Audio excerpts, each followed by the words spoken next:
Online form भरने के बाद आपको 2 और महत्वपूर्ण प्रोसेस से गुजरना होगा, जिसपे अपॉइंटमेंट और पुलिस वेरिफिकेशन शामिल है। दोस्तों, इसमें डरने की कोई बात नहीं है। ये एक सामान्य प्रक्रिया है जिसमें सिर्फ आपको अपने बारे में जानकारी देनी होगी। पेमेंट रसीद में अपॉइंटमेंट का डेट और टाइम लिखा होगा। उस दिन आपको पासपोर्ट सेवा केंद्र पहुंचना है। पासपोर्ट सेवा केंद्र जाने से पहले आप अपने सारे ओरिजिनल डॉक्यूमेंट्स रख लें। यदि आप गवर्नमेंट जॉब में हैं या फिर प्राइवेट जॉब में हैं या फिर आप स्टूडेंट हैं तो अलग अलग लोगों के लिए अलग अलग डॉक्यूमेंट्स की ज़रूरत होती है। वो डॉक्यूमेंट्स की लिस्ट नीचे डिस्क्रिप्शन बॉक्स में दिया है, वहाँ से आप चेक कर सकते हैं। ओरिजिनल डॉक्यूमेंट्स और रसीद के साथ आप अपॉइंटमेंट वाले दिन आप पासपोर्ट सेवा केंद्र पहुँचेंगे। प्री प्रोसेसिंग एरिया कहा जाता है, जिसमें आपकी सिक्योरिटी चेक होती है। यहाँ पे आपको सिर्फ अपने ज़रूरी डॉक्यूमेंट्स के साथ ही एंट्री मिलेगी। यदि आपके पास एक्स्ट्रा बैग या मोबाइल है तो उसको बाहर रखने के लिए कहा जाता है। प्री प्रोसेसिंग एरिया में स्टाफ के द्वारा आपके डॉक्यूमेंट्स चेक किए जाएंगे और आपको टोकन नंबर दिया जाएगा। टोकन नंबर लेने के बाद आपको थोड़ा इंतज़ार करना पड़ेगा। सामने स्क्रीन पर आपका टोकन नंबर और काउंटर नंबर दिखाई देगा, तब आपको उस काउंटर पर जाना होगा। इस काउंटर पर सीनियर सिटीजन एग्जीक्यूटिव द्वारा डॉक्यूमेंट्स वेरीफाई किया जाएगा, स्कैनिंग किया जाएगा, आपके फिंगरप्रिंट्स लिए जाएंगे और आपके फ़ोटोग्राफ लिए जाएंगे। इसके बाद आपको अगले प्रोसेस के लिए जाना पड़ेगा, जिसे एप्लीकेशन वेरिफिकेशन जोन कहा जाता है।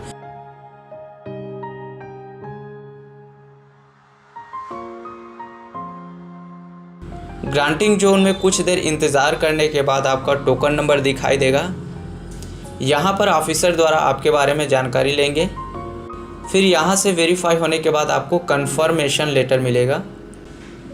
इसके बाद 5 से 10 दिन के बाद पुलिस वेरिफिकेशन होने के बाद स्पीड पोस्ट के द्वारा आपके घर में पासपोर्ट पहुँच जाएगा।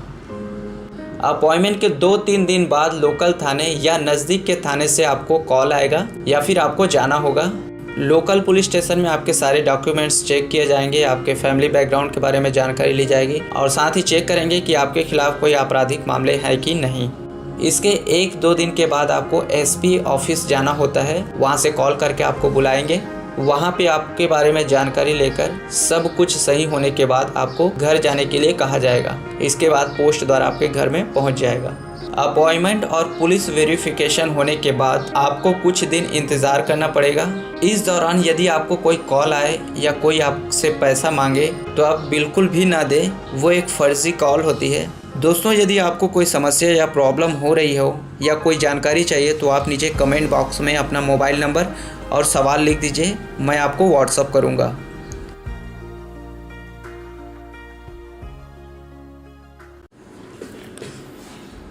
दोस्तों, पासपोर्ट बनाने के लिए सबसे पहले आपको ऑनलाइन फॉर्म भरने की ज़रूरत पड़ेगी।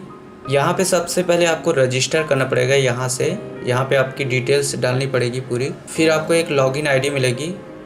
लॉगिन आईडी मिलने के बाद आपको यहाँ से लॉगिन करना पड़ेगा। तो यहाँ पे मैं अपना आईडी डालता हूँ और पासवर्ड डालने के बाद कैप्चा एंटर करूँगा और यहाँ लॉगिन में क्लिक करूँगा। यहाँ पर सबसे पहले apply for fresh passport, click here to fill application form online, यहाँ क्लिक करूँगा।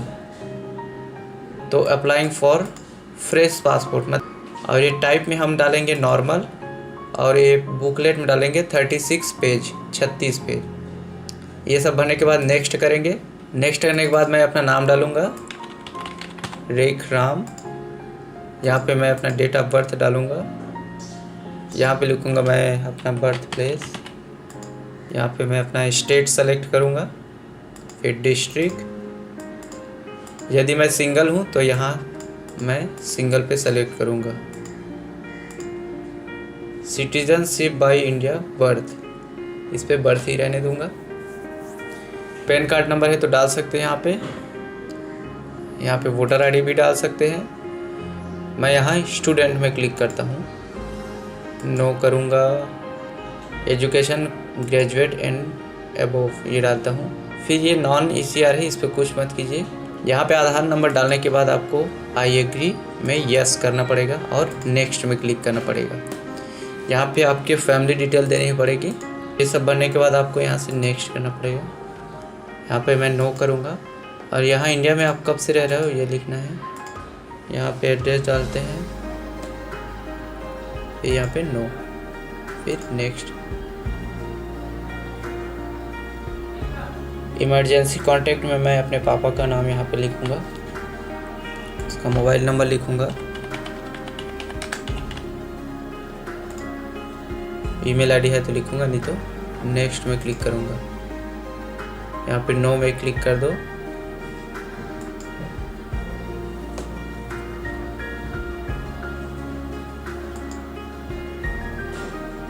फिर यहाँ पे सब में नो पे सेलेक्ट कीजिए और नेक्स्ट कीजिए। जितने भी डिटेल हमने डाले हैं वो चेक करेंगे यहाँ पे, तो नेक्स्ट में क्लिक कर दीजिए।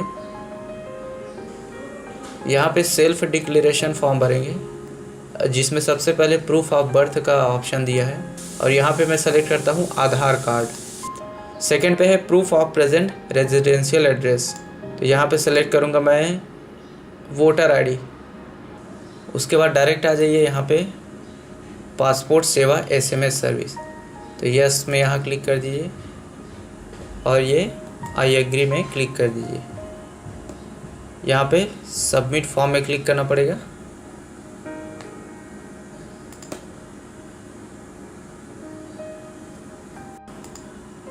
यहाँ पे देखिए your application form has been submitted successfully, मतलब आपका फॉर्म सक्सेसफुली सबमिट हो चुका है ऑनलाइन।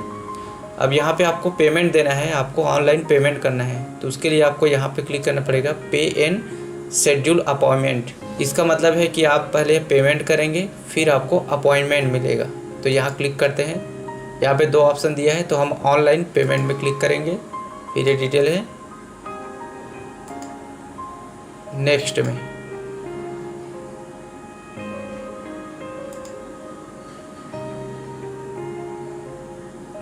फिर ये रेफरेंस ARP नंबर बोलते हैं।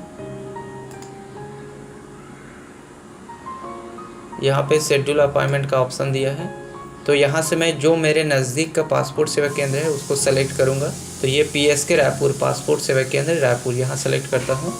यहाँ पे सारे डिटेल भरने के बाद नेक्स्ट में क्लिक करूँगा। तो यहाँ मैं अपने हिसाब से डेट फिक्स करूँगा, डेट सेलेक्ट करूँगा क्लिक करके। तो मैं 6 तारीख का क्लिक सेलेक्ट करता हूँ। फिर और कुछ नहीं करना है, डायरेक्ट यहाँ पे क्लिक करना है। जैसे ही वहाँ पे क्लिक करूँगा तो पेमेंट गेटवे का ऑप्शन खुलेगा, तो यहाँ से मैं नेट बैंकिंग या कार्ड से पेमेंट कर सकता हूँ। तो मैं यहाँ पे ATM कार्ड के द्वारा करूँगा, तो यहाँ क्लिक करूँगा, क्लिक हियर, तो कंफर्म करता हूँ। यहाँ पे डेबिट कार्ड या क्रेडिट कार्ड, तो मैं डेबिट कार्ड क्लिक करूँगा, यहाँ पे इंटर करूँगा, सारी डिटेल भरूँगा।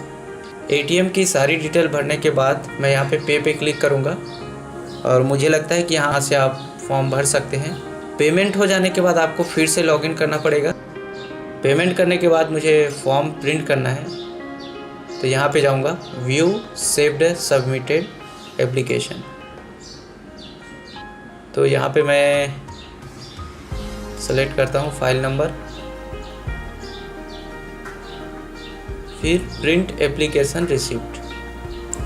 दोस्तों यदि ऑनलाइन फॉर्म भरने में आपको कोई प्रॉब्लम है या कोई सवाल हो तो नीचे कमेंट बॉक्स में आप अपना मोबाइल नंबर लिख दीजिए, मुझे आपको बताने में खुशी होगी, मैं आपको व्हाट्सअप करूँगा।